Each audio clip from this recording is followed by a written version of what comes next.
नमस्कार सर्वांना, स्वागत आहे सर्वांचं साक्षी गोट फार्म अँड ब्लॉग चॅनलवर. ह्या संध्याकाळ झाल्या, मस्तपैकी पिल्ली उड्या मारते ती, शेळ्या इकडं चरते त्या, खाते त्या. गावातच गवत आणलेलं, आता गवत आणून टाकलो आणि कोंबड्यांची इकडं जायची तयारी चालली आहे. लाईट लागली आहे मस्तपैकी आणि संध्याकाळचं वातावरण आहे, इतकं छान वाटतंय ना इथं बसायला, लय म्हणजे लय भारी वाटतंय.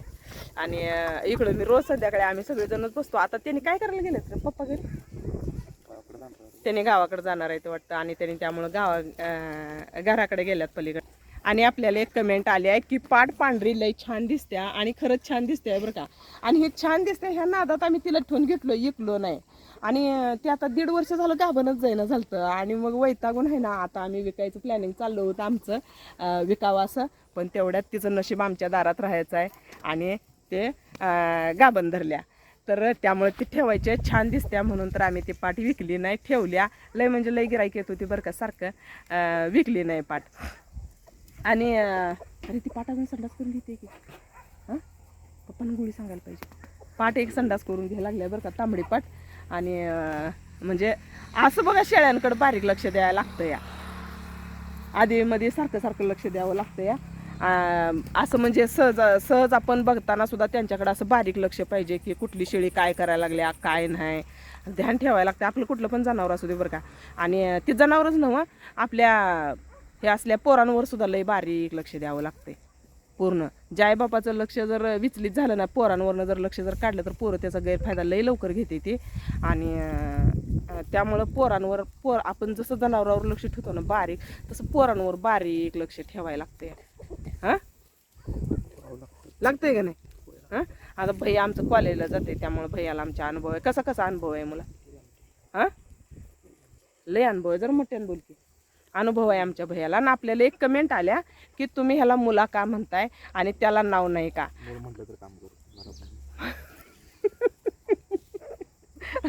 याला कसं आहे माहिती आहे का, त्याला असं म्हणजे रागानं त्यानं बोललं ना कुठलंच काम करत नाही. आणि मुला आणि भैयाच्या आमच्या नावं किती आहे ते माहिती आहे का?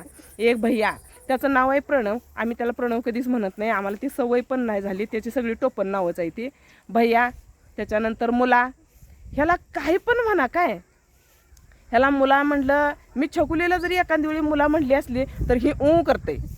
त्याच्यानंतर शेंबड्या म्हणलं तर हेच ऊ म्हणते, बाळा म्हणलं हेच ऊ म्हणते, पिल्लू म्हणलं हेच ऊ म्हणते. म्हणजे सगळी ह्याचीच नाव आहे ती. हां, होय. आता मी जर सहज म्हणले नाही पिल्लू म्हटलं का ऊ करते, मग मी ती कुणाला बी म्हणलेली असं ते. किती नाव आहे ते? हां, लय म्हणजे लय नाव आहे ती. ह्याला काय जर म्हणलं ना, ह्याला वाटतंय मला आता म्हणजे असं म्हणजे प्रेमानं कोणी बोलवलं ना, म्हणजे मी बरं का, प्रेमानं जर बोलवलं मग ह्याला वाटते मलाच म्हणल्या, मग मी वाटते का? हां, असंच मी जर चुकून जर छकुलीला जर एखाद्या वेळी म्हणली ना ये मुला बाहेर म्हणली ना, ही लगे येते. ह्याला वाटतंय मला म्हणली म्हणजे हे मूल पण हेच आहे, पिल्लू पण हेच आहे, बाळ पण हेच आहे, शेंबडं पण हेच आहे, सगळं हेच आहे.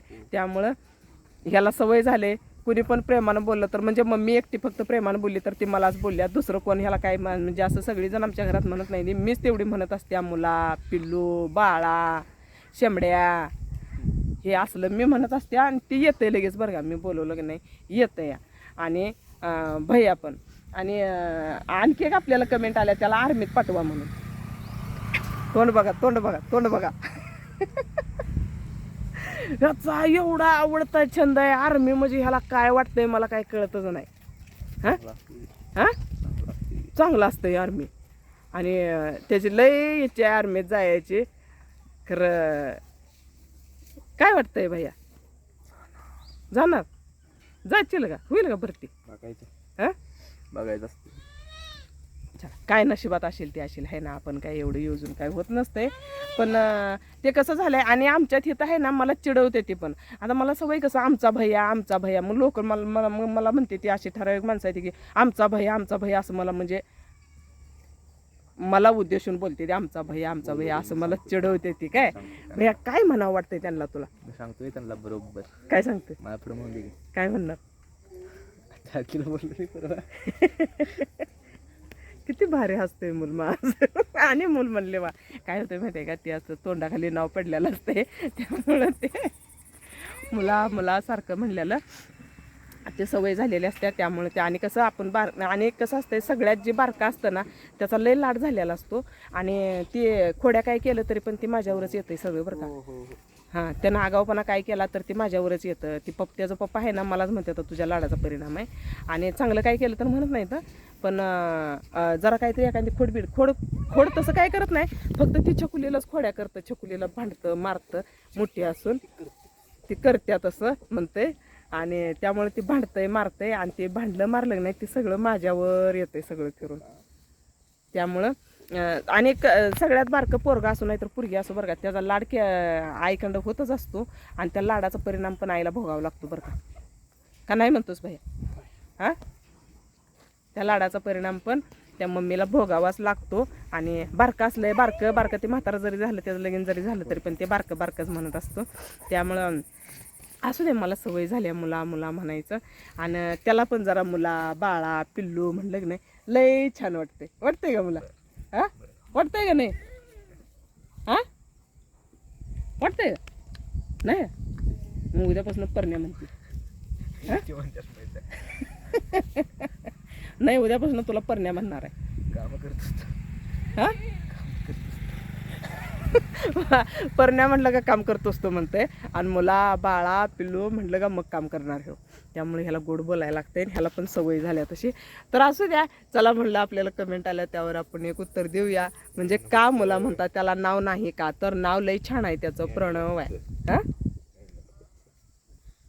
प्रणव आहे नाव त्याचं, पण ते सवय नाही झाली आम्हाला. तर असू द्या, कसा वाटला व्हिडिओ झाला सांगा. लईच अंधार पडला योगा, अंधार पडलाय. सगळ्यांनी व्हिडिओला लाईक करा, शेअर करा आणि नवीन असलेल्यांनी सपोर्ट करा. म्हण भैया.